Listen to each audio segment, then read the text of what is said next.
Ladies and gents, welcome back to another episode of The Inner Changemaker.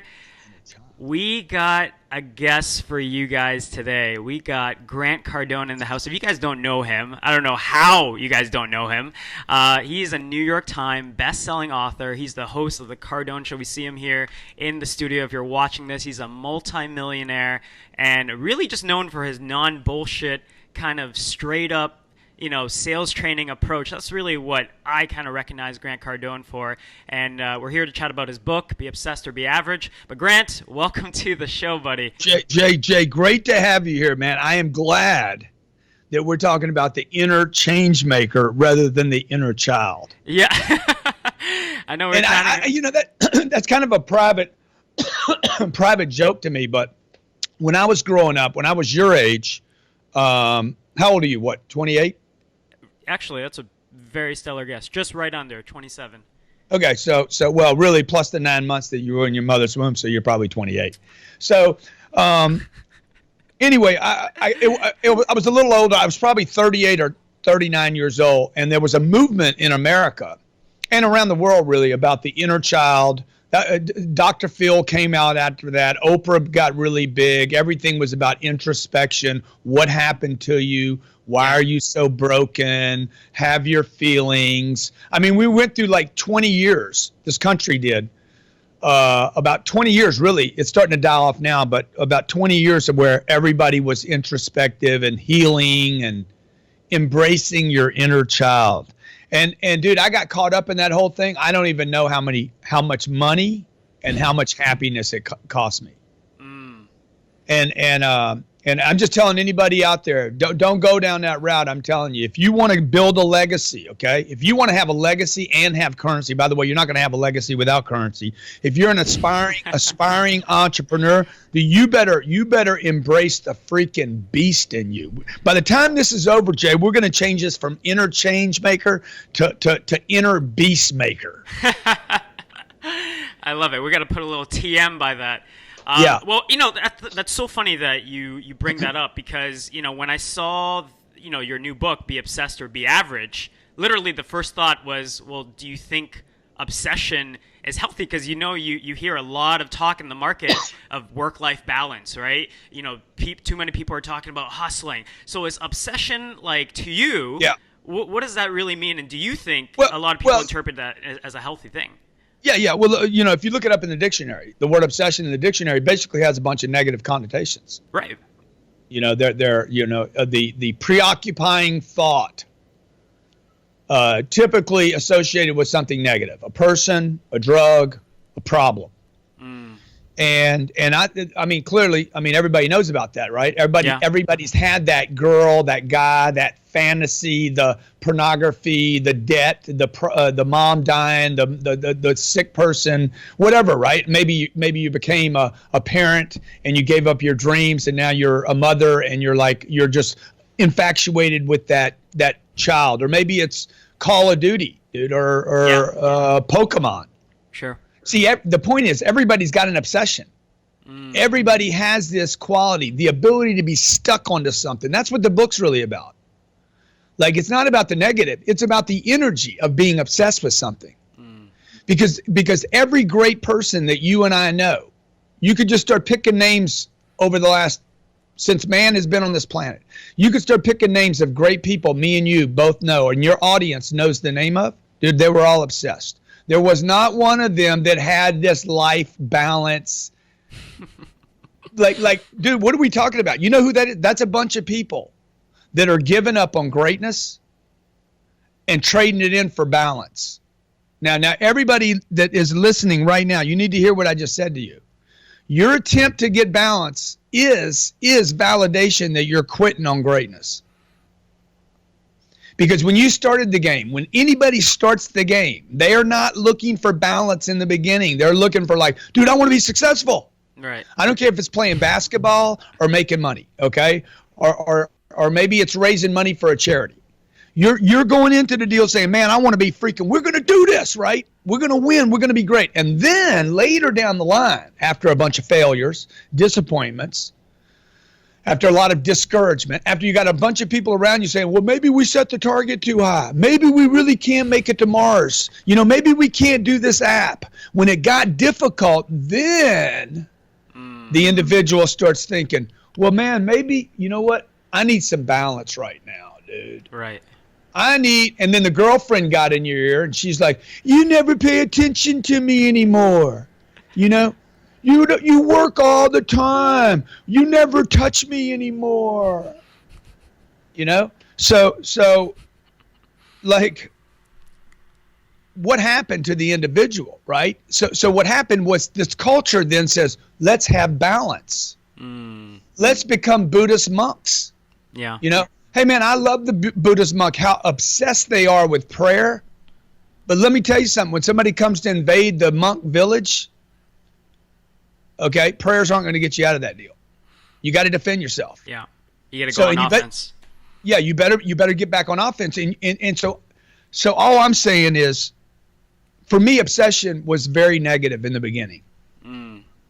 Okay, I was addicted to drugs between 16 and 19 years old, but the drugs weren't really the problem, Jay.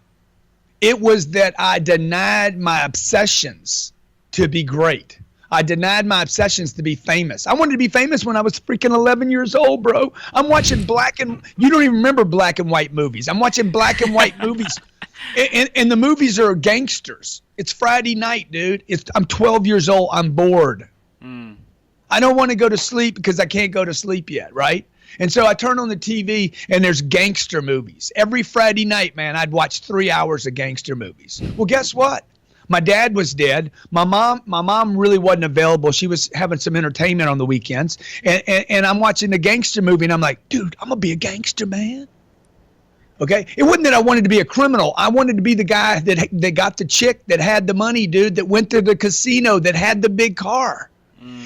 And anytime I would tell anybody that, and I know the people listening can be like, dude, I had those fantasies. You had some kind of fantasy like that. Sure. I want the hot chick. I go to the James Bond movie. I want the hot chick. I want the car. I want to go in the casino. I didn't even know what a casino was, dude. It just looked cool, right? So I'd watch a military movie. I wanted to be the hero. So I think what happens is children,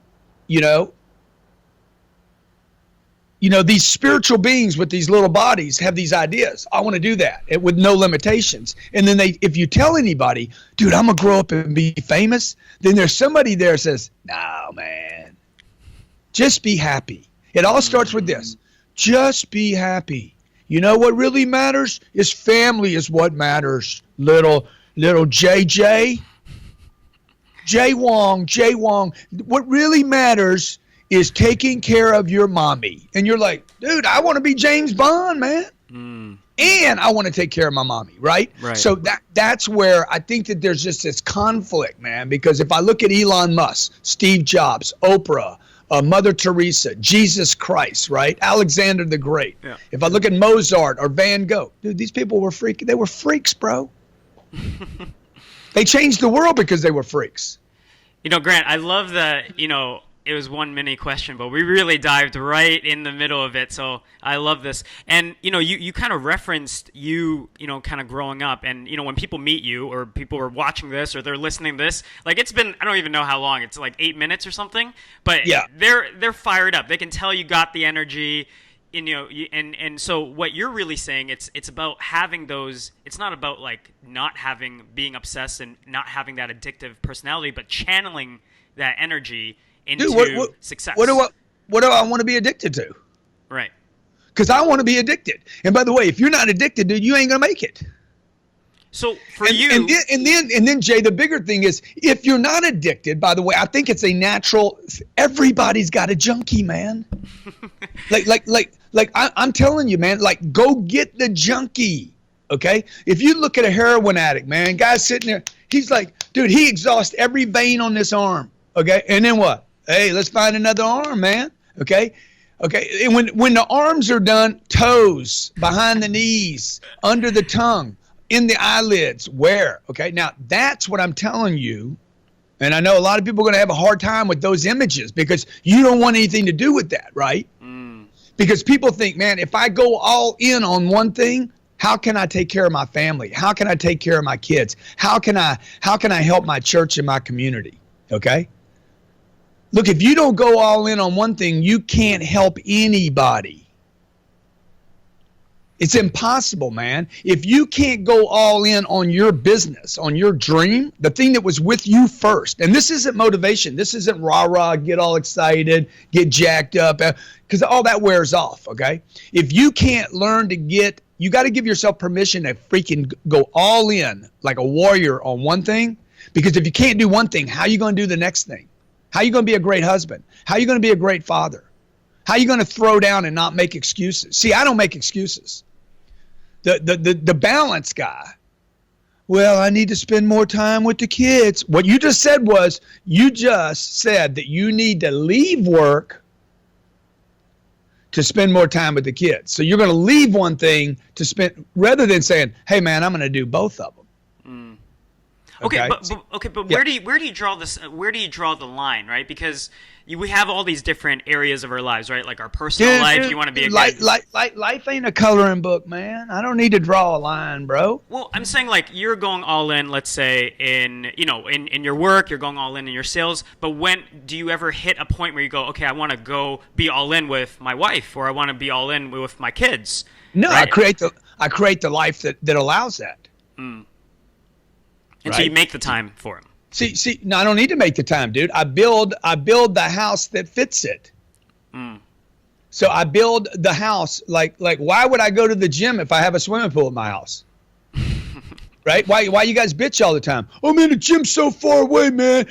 Dude, put a freaking gym in your house then, okay? It's cold in Toronto. Yeah, man, it's only been like that for the last 200 years, bro. Like okay, build a pool inside the house. How about some heating? Okay, so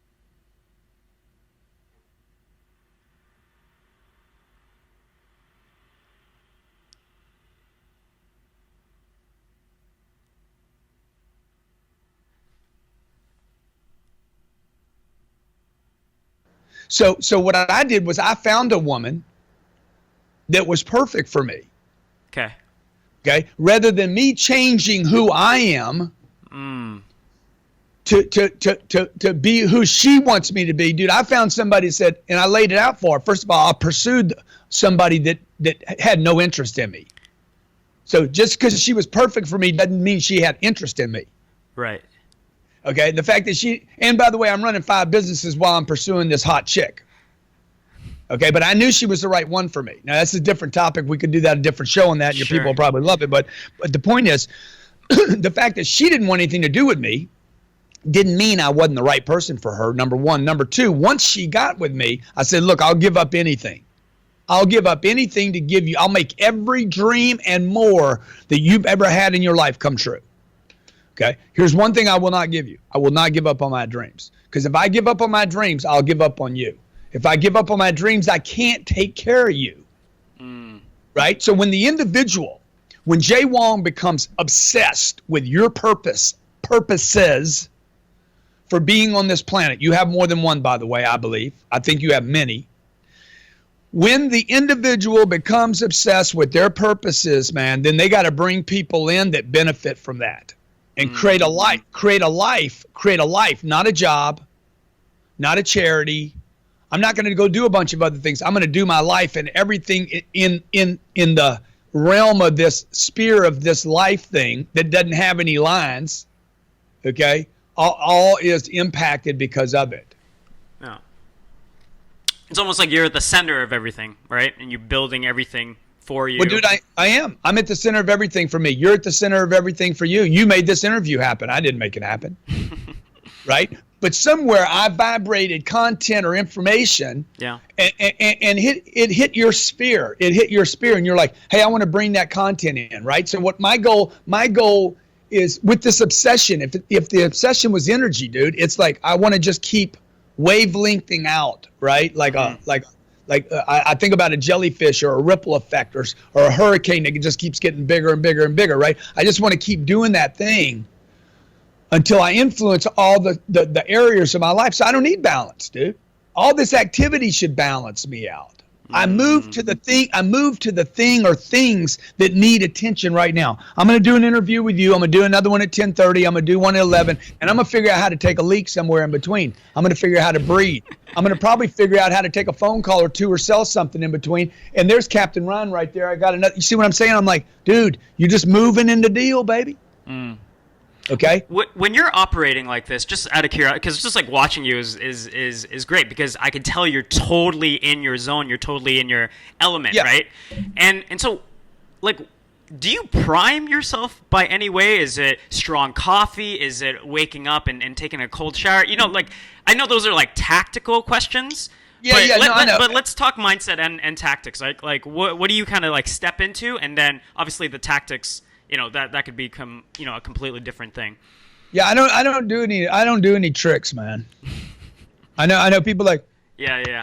That's the deal for them.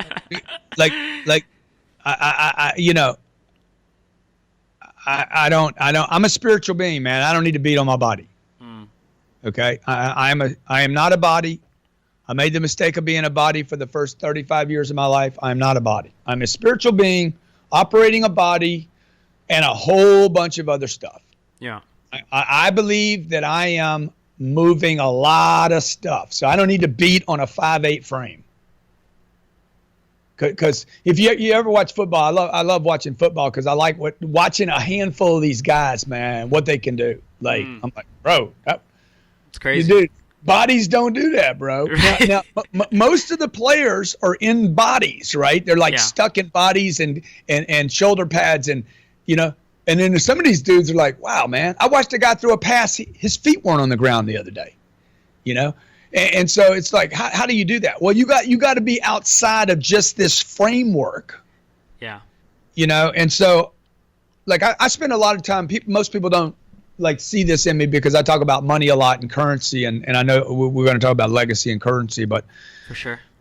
See, I think the spiritual being should be able to control the matter and space and time and the energy around him or her. So that again, that goes back to why I don't seek balance. Right. Okay, because balance is really about time. When people are talking about balance, they're talking about time. I don't have time. Well, I don't manage time. I create time. Now, I have a little day timer here. Sure. And dude, by the way, I just want to tell you something, man. I do a lot of these interviews.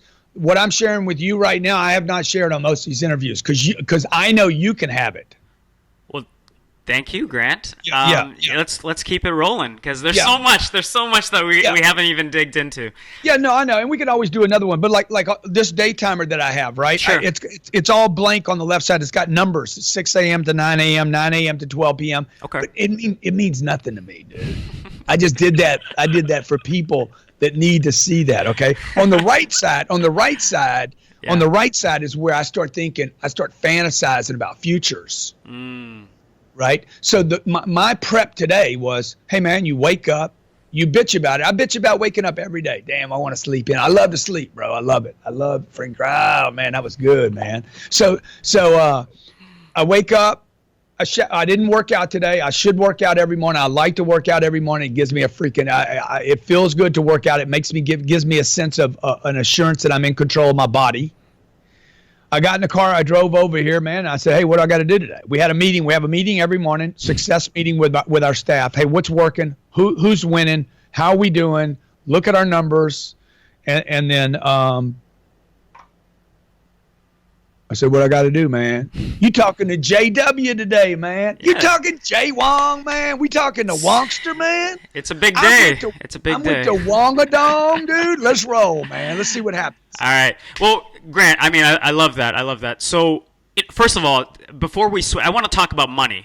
Dude, people need to call you the Wongadong, though, dude. I just said the Wongadong. Dude, you're rebranding my brand because check this out. When you're doing the whole vein thing, I was like, well, inner beast. I don't know what you said earlier. I was like, imagine we call it the inner junkie. And then it's all about, I love that. Find your inner junkie. Forget about the change maker. Find the inner freaking junkie, man.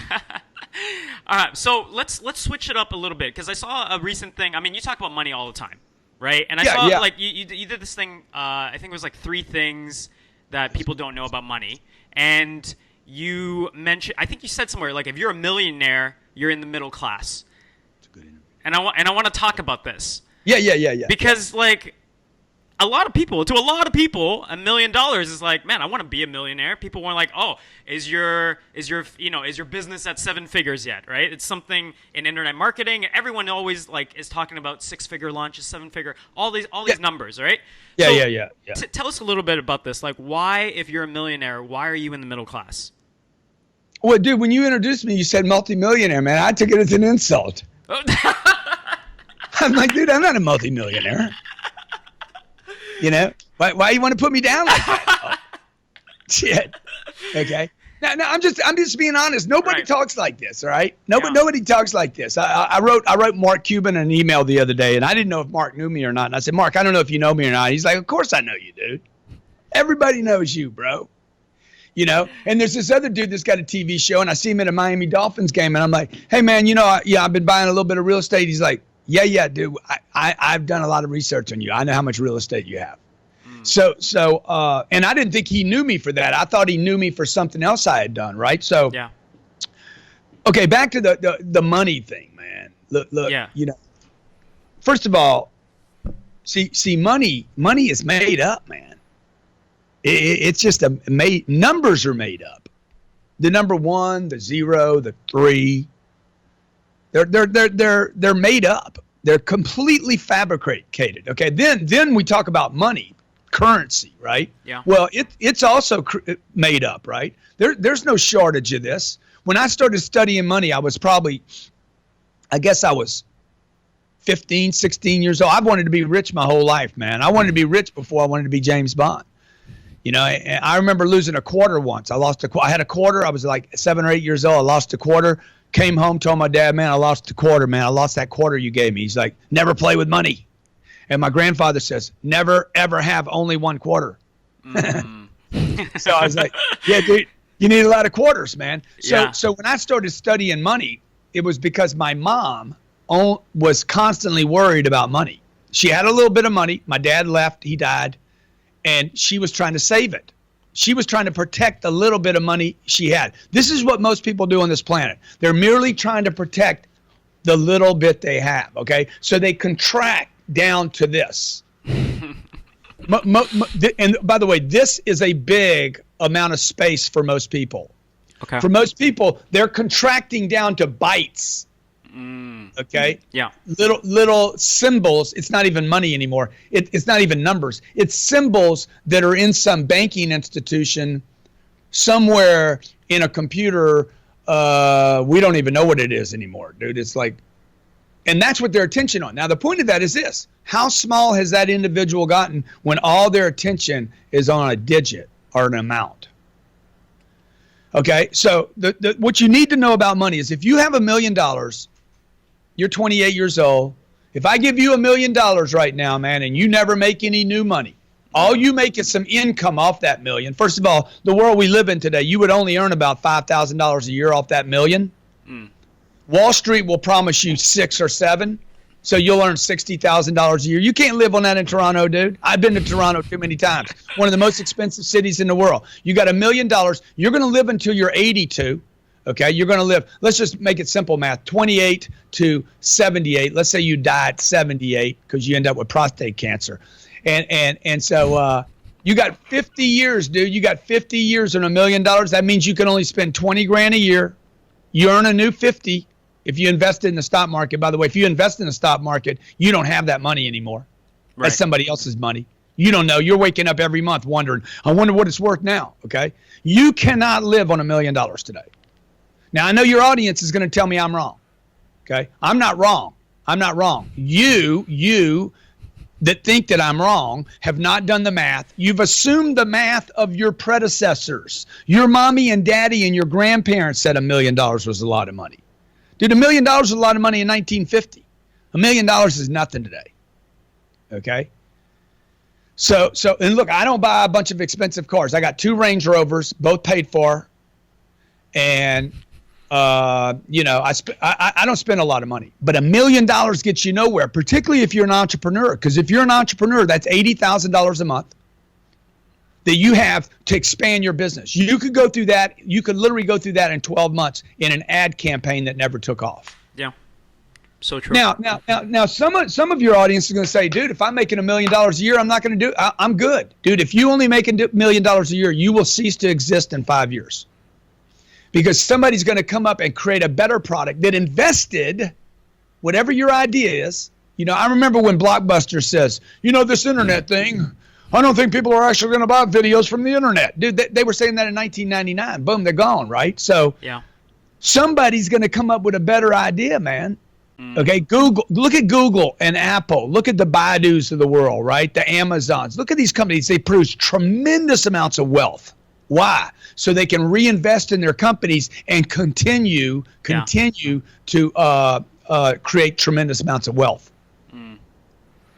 You know, I was in a conversation the other day with just an entrepreneur friend of mine. They're, you know, VC funded, what have you, and we're talking about entrepreneurs that have, let's say you make, for argument's sake, let's say you make 5,000, but your expenses are higher than 5,000, right? Yeah, and so you're on this like hamster wheel.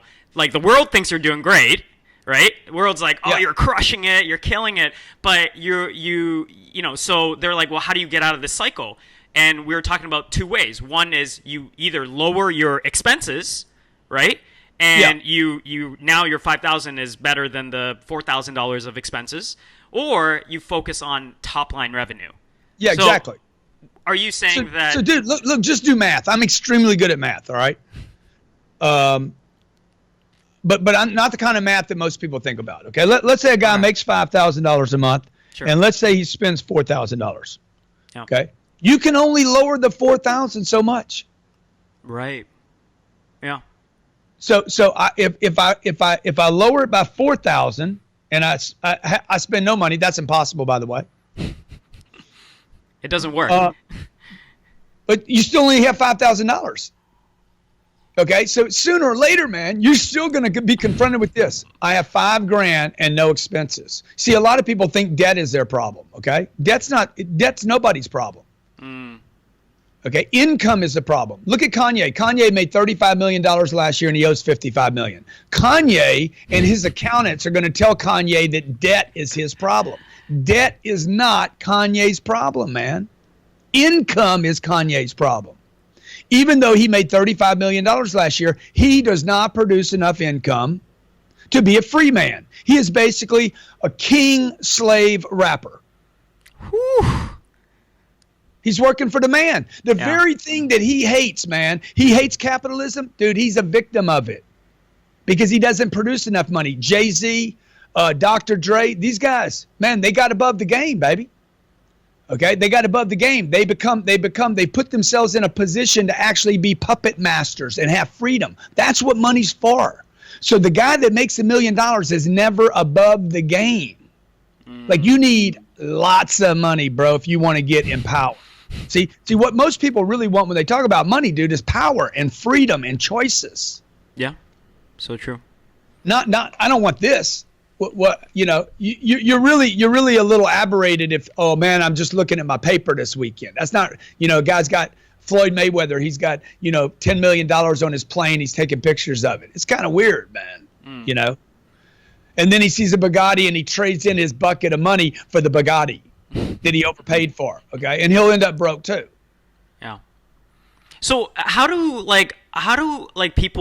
entrepreneurs, like they're starting out, they're building businesses, but a lot of people didn't come from a place of wealth. They didn't have like this natural built-in abundance mindset, right? Just like your example, of your own mother, right? I grew up with parents that were in massive scarcity. They immigrated to Canada, right? So how do people address these like money mindsets especially if you're an entrepreneur and you're out and you're hustling, you're doing, you're doing right things and you're getting traction, but how do you kind of get above the game rather than being in the game? If that makes sense. It's a great question, and one that people need to they need to get an answer to this question because of the internet today. There's so much content available today on the internet. Right. That people are like, I want a mentor. Dude, you go get you 5,000 of them today. You can get 50 mentors this afternoon. And most people have 50 mentors, okay, that are basically contaminating their thinking. because they're going to read this Instagram post, and then they're going to go over here and look at this. You need to become obsessed with one or two mentors and study these people. Yeah. Okay. If the guy says he's the $50 billion man, you need to do some research. Okay. Yeah. You need to do some research and make sure it's not just some claim on the internet, because there's a lot of pretenders out there. And just because somebody's good on stage doesn't mean they've actually brought that to their home and figured out, how do I create a life of all that? Because also your audience doesn't want the guy that just has money and he's ripping everybody off. Right. So you need to, people should take a deep dive, do some research on who you're going to get your data from. Where are you going to get your information? Is it a guy that wrote a book on interviewing 13 millionaires? Or is it a guy that's made $13 million? So I want the guy that made it from nothing. At 25 years old, I had no money, $40,000 of debt. And dude, I didn't know how to get there.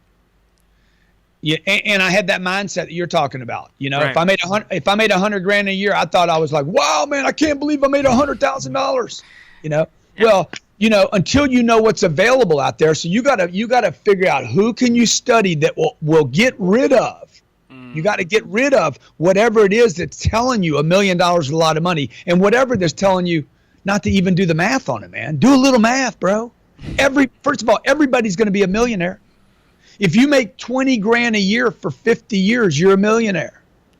You got 80 billion cells in your body. That makes you a billionaire. You're going to take a breath of air hundreds of millions of times. You will inhale and exhale air. Okay? Your heartbeat, your pressure. Everybody's got a lot of, you got to take a look at it. Where am I prosperous? Am I going to make $1 million? If I'm going to make $1 million, how can I take the time out of it and do it every month rather than every 20 years? Yeah. Whee! See, but you got to want to get rich. Okay? If you're denying that you want to get rich, you can't. I want to get rich, dude. I want to be famous, man. I want to be with the hot chick, bro. I want to be Jay Wong and James Bond, man. I want 7 billion people to know me, bro. I want to go to China and have friends there the first time I go there. I want to fly into the airport there and people meet me like I'm freaking Mick Jagger, okay? Yeah. Or Pharrell, what's his name? I'm so happy, okay? Well, dude, you can't be happy if you ain't got money. Who could be happy if they're broke all the time? This is fascinating, and next time you're on the show, I'm gonna have to correct my multi-millionaire into multi. Hector-millionaire. You can call me Mr. Hector. Hector. So let's transition a little bit. Talk a little bit about the book. To be honest, I haven't gone through, but okay. So a couple things about this. I saw your book package. Your little book deal. So I want you to talk about that, how you came up with that. It's not a little book deal. It's not a little one. Dude, when you buy the book, Amazon, Target, Barnes & Noble, Books A Million, okay? You send me a receipt, and I'm going to make you part of a mastermind, 13 weeks mastermind. I'm going to coach you through the book. So if you don't like to read books, you hate to read books, you never finish reading books, if you don't understand English, that's not your first language, so what? Get the book, send a receipt to obsessed@grantcardone.com. I'm going to make you part of 13 weeks. I'm going to read the damn book to you. I'm like your daddy used to read a book to you, Little Bear, Hey, Little Red Riding Hood, whatever. I'm going to read Be Obsessed or Be Average. And I'm going to tell you what I meant when I was writing about Starve the Beast, Fear the Doubt, find your obsessions, find other people that are obsessed like you, build an obsessed culture, handling naysayers and haters. Well, so anyway, I'm going to do that for free, by the way, 13 weeks. Where people can, it's private. It's just for people that bought the book. And check this out, dude. When you write a review of the book, after you read the book, send me the review, and I'll give you a credit. Send me a copy of the review and a copy of the receipt, and I'll give you a credit for the full amount that you gave Amazon at my store. It doesn't get better than that. I've actually never seen that done before. Nobody's ever done it, bro. Nobody's ever done it. You know why? Because most authors don't have enough money to do it. Dude, if you don't have money, you can't give back, man. Yeah. Like you guys that want to write books, man, you don't need to worry about writing a book. You need to worry about selling the book. You got guy told me the other day, I got writer's block. I said, dude, you got seller's block. You ain't got writer's block. You don't know how to sell anything, bro. You don't know how to produce money. You're obsessed with the wrong thing, man. You keep getting obsessed with your problem rather than the solution. And that's the last thing I want to say to you and your audience. You guys got to drop into your freaking junkie. Yeah. You got to drop into that addict, that little freaking kid, that 5-year-old kid that's like, or even that 5-month-old, that 5-day-old Jay Wong, man. You knew exactly where to go to get the meal, bro. You didn't know where the refrigerator was, but you knew. I'm like, man, I need some milk. Where's my mama at? Okay. Yeah. And that's what you went for, dude. And maybe you ended up on her toe. Maybe you ended up on a knee. Maybe you ended up on a finger. Maybe you grab your brother instead. Who knows, right? But sooner or later, man, you went to mama's little thing. You're like, give me that thing. And then you freaking, whoa, I want that. Obsessed, man, with survival, bro. Survival means this, big. Yeah. Grant, last 2 questions. And this first one is kind of a personal one because you guys should definitely go check that out. Grant Cardone /obsess, right? GrantCardone.com. Yeah. So I was doing .com thing, man. I was listening to your Jay Wong. I know. I was listening to the 10x rule, and one of my favorite parts about that whole audiobook. So a lot of people are like, don't get the book, get the audio. I was like, why? They were like, just get the audio. I was like, okay. And you one of your things that you said you wanted to name a chapter, Don't Be a Little Bitch. Yeah. So do you have a favorite chapter like that, like in this book? Keep it tight. That's fresh. Keep it fresh. Yeah. So the new book? Yeah. Do you have a chapter that you really love? Yeah. Feed the beast, baby. Feed the beast is freaking awesome, dude. Tap into that evil. Yeah. And so, you're doing all these things like books, talks, all these amazing interviews. Is this part of your legacy? Like when it's all done and said, what's part of Grant Cardone's legacy? No, I mean, no doubt, man. Like the audio program you mentioned earlier, the 10X rule. Yeah. It's number 2 or 3 on Amazon every day for, I don't know, the last year. The audio program has been. Okay, that's part of the reason why we did this. We did the release with the book. Said, hey, when you buy the book at any of these stores and send me a receipt, I'm gonna do that 13-week mastermind because we know people like to hear. They don't want a book read by some third party. Yeah, they want a book read by somebody that wrote the book. By the way, just so everybody knows, most books are not even written by the guy that's got his name on the book. All right, I wrote every word in this book. Okay, so. Actually, I was going through the editing after I gave it back to the publisher, and I went back through and I was looking at it because I'm reading it, right? I'm reading it for the audio thing and getting ready for the mastermind. And I saw a word in here. I'm like, dude, they changed the word, bro. I don't know that word. I don't even know what that word is. Get rid of that word, dude. That's not me, man. So they're like, well, you talk and run on, you write and run on sentences. So yeah, well, that's right. I'm writing the book, bitch. Okay. It's my damn book. Okay. We got Grant Cardone on the cover. Okay, we've given about 5,000 of these books to schools around America already because we're like a 10th grader might actually read that book. Who doesn't want to sit on their own engine, man? Okay, and so